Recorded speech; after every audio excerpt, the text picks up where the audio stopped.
జిల్లా పెద్దపల్లె మండలంలోని కనగర్తె, కాపలపల్లె, రాగినేడు, కుర్బపల్లె, బ్రాహ్మణపల్లె, బోంపల్లె, మెరపల్లె గ్రామాలలో ఉపాధి హామీ కూలీలకు గ్రామ ప్రజలు పెద్దపల్లె శాసనసభ్యులు ఎమ్మెల్యే విజయరమణ కలిసి Peddapalli parliament Congress party MP అభ్యర్థి గడ్డం వంశీకృష్ణను మే 13వ తేదీన జరిగే పార్లమెంట్ ఎన్నికల్లో భారీ మెజార్టీతో గెలిపించాలని కోరారు. మళ్ళీ ఈసారి కూడా పార్లమెంట్ ఎన్నికలలో కాంగ్రెస్ పార్టీని ఆదరించాలని చెప్పి, కాంగ్రెస్ పార్టీకి చేతి గుర్తుకు ఓటేయాలని చెప్పి మీ దగ్గరికి రావడం జరిగింది. కాకా వెంకటస్వామి మాజీ ఎంపీ, మాజీ కేంద్ర మంత్రి, గడ్డం మాజీ ఎంపీ గారు కుమారుడు ఇవాళ ఇక్కడ గడ్డం వంశీ గారు పోటీ చేస్తూ ఉన్నారు. ఆనాడు కాంగ్రెస్ పార్టీ ఎన్నికల ముందు కూడా చెప్పింది 6 గ్యారెంటీలు మేము అమలు చేస్తాం ప్రభుత్వానికి వచ్చినాక అని చెప్పి 6 గ్యారెంటీలు చెప్పి ఇవాళ మహిళలందరికీ కూడా ఉచిత ఆర్టీసీ బస్ ప్రయాణం. నేను వచ్చినప్పుడు కూడా మీరు బస్సు కావాలని అడిగారు నన్ను. లాస్ట్ టైం వచ్చినప్పుడు కూడా ఎన్నికల ముందు కూడా చెప్పినాం. పార్లమెంట్ ఎన్నికలు అయిపోయాక జూన్ 6 కోడ్ అయిపోతుంది, ఎలక్షన్ కోడ్ అయిపోయాక ఖచ్చితంగా మీకు బస్సు వేయించే బాధ్యత నాది, శంకర్ అన్నది. 100% బస్సు ఇస్తాం. వస్తుందా?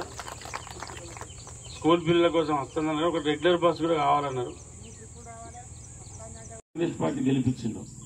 గడ్డం వంశీ గారికి ఎంపీకి చేతి గుర్తుకు ఓటేస్తే రేపు మనకు కూడా ముఖ్యమంత్రి గారి దగ్గర బలం ఉంటుంది. మన ప్రాంతాన్ని అభివృద్ధి చేసుకునే విషయంలో మనం ఏదంటే కొట్లాడి తీసుకొచ్చుకునేటువంటి అవకాశం ఉంటుంది. కాబట్టి మీరందరూ పెద్ద మనసు చేసుకొని చేతి గుర్తుకు ఓటేయాలని చెప్పి చెప్పామని వచ్చినాం. మీరు ఓటేస్తే అక్కడ రాహుల్ గాంధీ గారు ప్రధానమంత్రి అవుతారు. రాహుల్ గాంధీ అంటే ఇందిరాగాంధీ మనవడు, రాజీవ్ గాంధీ కొడుకు, సోనియా గాంధీ కొడుకు. ఇవాళ ఇక్కడ ఉపాధి హామీ పనిని తీసుకొచ్చింది అన్నాడు కాంగ్రెస్ పార్టీ, సోనియా గాంధీ 2007-8 సంవత్సరం. ఇవాళ మళ్ళీ కాంగ్రెస్ ప్రభుత్వం కేంద్రంలో అధికారంలోకి వచ్చిన తర్వాత ఇవాళ 200 చిల్లర అటు ఇట్లా బలివీటి కూలి పడతా ఉంది. ఇలా సోనియా గాంధీ గారు హామీ ఇచ్చిన మేనిఫెస్టో పెట్టిన కేంద్ర మేనిఫెస్టోలో ఇలా మీరు ఉపాధి హామీ కూలీలకు చెప్పండి, నా మాట చెప్పండి, మీరు గ్రామాలకు వెళ్ళండి. రేపు మన ప్రభుత్వం వచ్చినాక ఆ పథకం పెట్టింది కాంగ్రెస్ పార్టీ, నేను. రేపు మీరు గ్రామాలకు వెళ్ళి చెప్పండి. రేపు మన ప్రభుత్వం వచ్చిన తర్వాత ఉపాధి హామీ పనిని 100 రోజుల నుండి 200 పని దినాలు కల్పించే సంవత్సరానికి మినిమం 400 రూపాయలు కూలించే బాధ్యత, కల్పించే బాధ్యత రేపు కాంగ్రెస్ ప్రభుత్వం తీసుకుంటారని చెప్పి, దాంతోపాటు ఎవరైతే రైతులు ఉన్నారో ఇలా స్వామినాథన్ కమిటీ రిపోర్ట్ ఆధారంగా, మన వ్యవసాయ శాస్త్రవేత్త స్వామినాథన్ కమిటీ రిపోర్ట్ ఆధారంగా ప్రతి పంటకు మద్దతు ధర కల్పించి, చట్టబద్ధత కల్పించి చేసే కార్యక్రమాలు కూడా చేస్తామని చెప్పడం జరిగింది. దాంతోపాటు ఆనాడు నరేంద్ర మోడీ బీజేపీ చెప్పింది మీకున్న జీరో అకౌంట్ జన్ధన్ ఖాతాల సంవత్సరానికి 15 లక్షల రూపాయలు ఇస్తామని చెప్పి. 15 లక్షలు కాదు కదా, 15 పైసలు వేయలే. ఉన్న గ్యాస్ సబ్సిడీ కూడా గుంజుకపోయింది 10 ఏళ్లలో ఏం లేకుండా.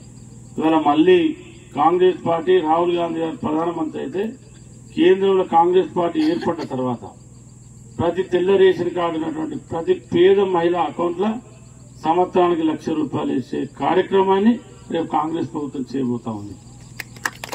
సపోర్ట్ వ్యక్తిగతంగా సంవత్సరానికి 2 కోట్ల ఉద్యోగాలు అన్నారు నరేంద్ర మోడీ. కనీసం 2 లక్షల ఉద్యోగాలు లేదు కేంద్ర ప్రభుత్వం. 10 ఏళ్లలో 20 కోట్లు ఇవ్వాలి, 20 లక్షలు ఇవ్వలేదు. ఇవాళ మళ్ళీ కాంగ్రెస్ పార్టీ కేంద్రంలో అధికారులు వచ్చిన తర్వాత 30 లక్షల ఉద్యోగాలు ఇచ్చే కార్యక్రమం చేస్తారు. వాటితో పాటు ఇవాళ ఆరోగ్యశ్రీలో 5 లక్షలు ఉన్నదాన్ని ఇక్కడ మన ముఖ్యమంత్రి రేవంత్ రెడ్డి గారు కాంగ్రెస్ ప్రభుత్వం 10 లక్షలు ఇస్తా ఉంది. రేపు మళ్ళీ కేంద్రంలో కాంగ్రెస్ ప్రభుత్వం అధికారంలోకి వచ్చిన తర్వాత 25 లక్షలు ఆరోగ్య బీమా కింద ప్రతి పేద కుటుంబానికి ఇచ్చేటువంటి కార్యక్రమాన్ని రాబోయే కాంగ్రెస్ ప్రభుత్వం చేస్తారు. ఇవన్నీ జరగాలంటే, ఇవన్నీ మీకు అందాలంటే ఇక్కడ గడ్డం వంశీ గెలవాలి. మొన్న మీరు కూడా చూస్తా ఉన్నారు. అంతకుముందు ఏదో శంకరన్న కట్టె పట్టుకొని కావాలండి దాల్ కత్తి పట్టుకొని ఉంటే కొంత ఆపగలిగింది. కానీ ఇవాళ ఆ రోజు కూడా మీకు చెప్పినాం, నేను గెలిచిన తర్వాత మీకు వడ్ల కటింగ్ ఉందని చెప్పి, వడ్ల కటింగ్ లేకుండా చూస్తామని చెప్పి ఇలా 40 కిలోల వడ్లు 650 సంచికి సంచి 350 గ్రాములు మీరు తాళ్ళు తప్ప ఉంటే మీరు పడతలేరు కాబట్టి, అంటే వడ్లు పడతలేరు కాబట్టి 350 గ్రాములు ఎక్కువ పెడుతున్నాం. ఆ 350 గ్రాములు కూడా ఎంత క్వింటాలకు 850 గ్రాములు మనం అదనంగా పెడుతున్నాం. అది మీరు వడ్లు తూర్పాల పడితే అవి కూడా అవసరం లేదు. అందులో ఉడిపిడి వస్తుంది, తాళొస్తుంది, ఇసుక వస్తుంది, మట్టి పిల్లలు వస్తాయి, ఇవన్నీ ఉంటాయి. కాబట్టి క్వింటాలకు 850 పెడతా ఉన్నాం. ఆ రోజు మీకు మాట ఇచ్చిన ప్రకారంగా మీకు ఇచ్చిన మాట కట్టుబడి ఉండి 100కు 100% ఇవాళ ట్రక్ షీట్ కూడా ఎంబడే ఇప్పిస్తున్నాం. సంపత్ ట్రక్ షీట్ కూడా ఎంబడే ఇప్పిస్తున్నాం. మీరు ఇట్లా వడ్లు అమ్ముకుంటే రైస్ మిల్లుకి ఒక ట్రక్ షీట్ పోతుంది, మీ చేతికి ఒక ట్రక్ షీట్ వస్తుంది, సెంటర్లో ఒక ట్రక్ షీట్ ఉంటుంది. ఆ రోజైంది ట్రక్ షీట్ రైస్ మిల్ పోతే మళ్ళా రైతు రైస్ మిల్ పోవాలి. పేరంగా అక్కడ బేరం 42 ఎట్టి పంపిణీ కానీ మరి ఇంకా 2 కిలోలు ఇస్తావా, 3 కిలోలు ఇస్తావా, 40 కిలోలు వస్తాయి. అట్లా 8 కిలోలు, 5 కిలోలు, 10 కిలోలు అట్లా కట్ చేసిన సందర్భం. ఇవాళ మీకు ఆ ప్రాబ్లం కూడా లేదు. అంతకుముందు ఇక్కడికి 3600, 3500 ఇసుక ఉండే సైంటిఫిక్స్. ఇవాళ 1800కు 1900కి ఇసుక వస్తుంది ఇక్కడ. ఏది మన కనగర్తి కాపులపల్లి. అంటే ఇవన్నీ కూడా మీకు వెసులుబాటు చేసినాం, ఇబ్బంది లేకుండా చేసినాం. మళ్ళీ మొన్నటికి మొన్న కూడా ప్రాజెక్టులో నీళ్లు లేకుండా మన ముఖ్యమంత్రి